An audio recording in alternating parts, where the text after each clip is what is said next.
Hey, what is up guys? MKBHD here. This is the iPhone 11 Pro, and this is the iPhone.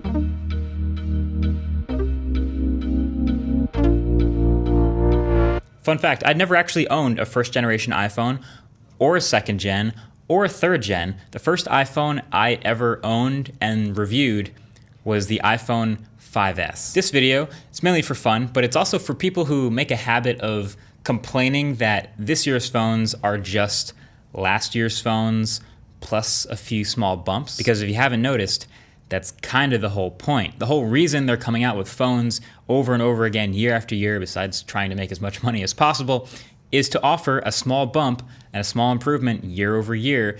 And then when you do feel like upgrading, it adds up to a larger difference the 3 or 4 years after you've finally decided to upgrade. These smartphones, it's a mature market. It's very rare that we get a truly revolutionary new device, a revolutionary new smartphone.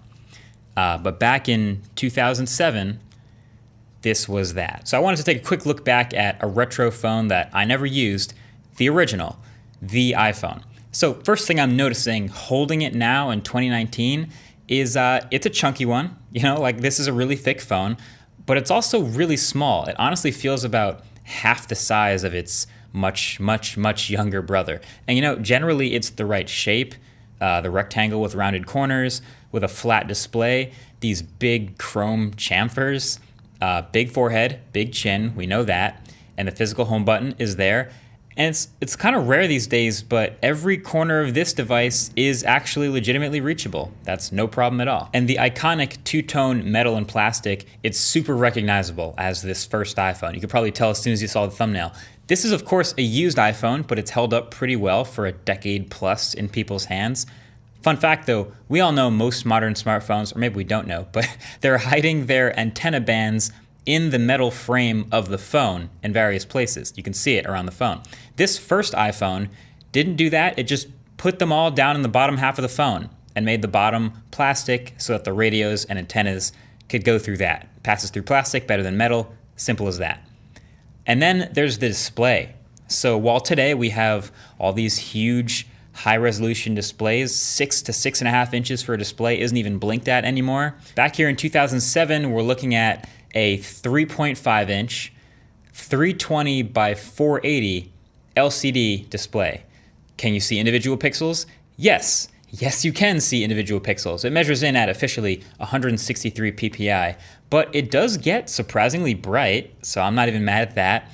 As soon as you look at it a little bit off axis though, or even turn it off, you can see the huge difference versus the laminated, super high-tech, high refresh rate OLED panels we have today. And that's not even getting into the whole folding phone thing. But it's easy to forget the display when this phone first came out was, I think, the most revolutionary part of the hardware. The fact that it was a glass display and it had 10-finger multi-touch, and that was a big leap for the mobile UI. And I remember when this phone came out, it was on AT&T or Singular only, and I was a high school kid on Verizon, so I couldn't just switch carriers to get it. So I had, my first smartphone was an iPhone competitor called the LG Voyager. And I don't know if you remember that, but it was also a touchscreen, but it was a resistive touchscreen, and it wasn't multi-touch, and it was just a very, very different experience. Not all touchscreens are created alike, so this was a big deal. I did still enjoy the Voyager though. I did review it. Good times. And this is obviously a touchscreen phone on the front and a multimedia texting device on the inside. The bottom of the original iPhone is maybe where it shows it's aged the most. That is the OG 30-pin connector and the speaker and microphone down here in those grills, which means up at the top is where you'll find the headphone jack. But not just any headphone jack. If you can see closely here, this is a recessed 3.5mm headphone jack. So if you had headphones with the right diameter, then you were fine. But if you had a thicker cable, or if you had a certain right angle connector, they wouldn't work, and you'd have to get an extender, basically a headphone jack to headphone jack dongle. Power button is up at the top, volume rocker on the left. It stayed this way for a while until they moved the power button to the right for the first time in the iPhone 6. And then that's next to, low-key, one of the most significant Apple designs, I think, in their mobile history, because it's something they've stuck with for every single iPhone to this day, and that's the dedicated mute switch. Let me read to you the spec sheet of the original iPhone from 2007. Now, keep in mind, when this came out, it was not about specs. That's not what people were impressed with about the iPhone. But it had specs, so this is just for reference for how far we've come. It had a Samsung-made CPU underclocked to 412 megahertz. And you can see on the back it was an 8 gigabyte version, but you could get 4 or later 8 or 16 gigs of storage. And all versions had 128 megabytes of RAM. And then you're looking at a hefty 1400 milliamp hour battery.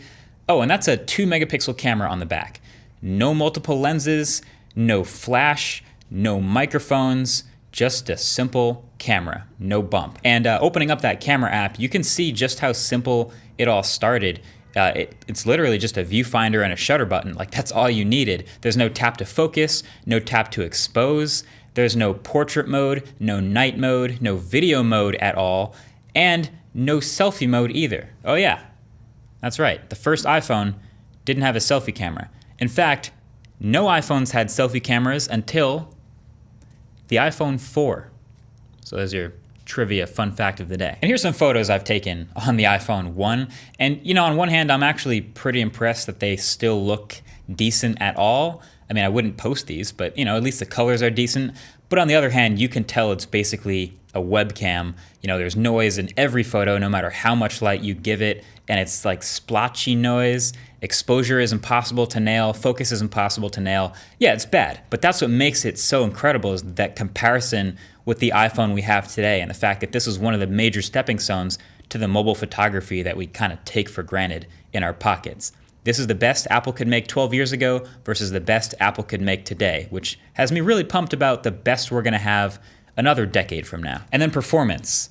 Well, it would be almost unfair to review the performance now, but it's actually pretty impressive that it still turns on, boots up, and works. The battery life is about 3 hours since it's a decade-old small battery, but for the most part, you can see the software like it existed back in the day.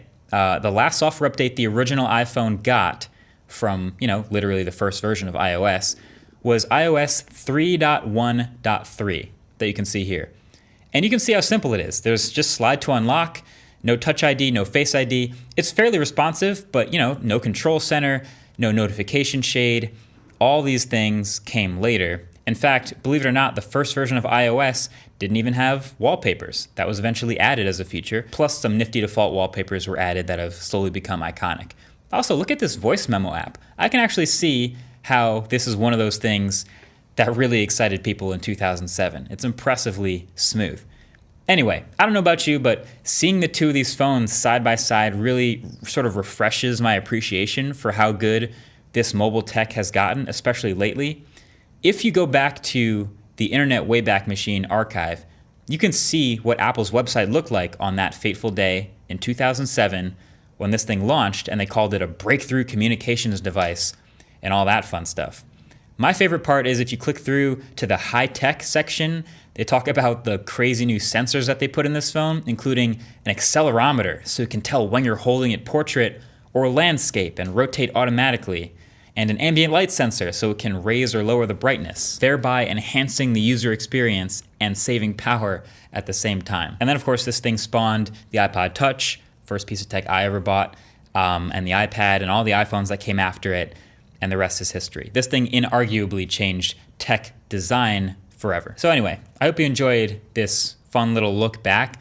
I think this phone would be amazing to do like a sort of a challenge. Like, I don't know who else would do this, maybe another YouTuber, but like trying to use just this phone for a week or something. I don't know who would do that. Maybe tag someone if you have some ideas, but yeah, it was just sort of fun to actually turn it on, use it, and get some experience with iOS 3.1.3. Also, this is a perfect opportunity to give a little shout out or a shameless plug to RetroTech, which is coming back. So a lot of you may remember earlier this year we did a pilot episode diving deep into the original Game Boy. I'll leave a link below. So now since then, and I've tweeted this, we finished shooting and editing 6 incredible episodes, all of different iconic pieces of retro tech. And so they're coming right at the beginning of December. And I am really excited for you guys to see them. I mean, we spent a lot of time on them, but there's also some amazing guests, great segments.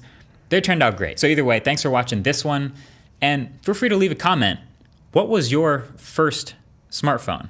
If mine was the LG Voyager, was yours the iPhone or was yours something else? Feel free to let me know. I'll hang out in the comments and I'll catch you guys in the next one. Peace.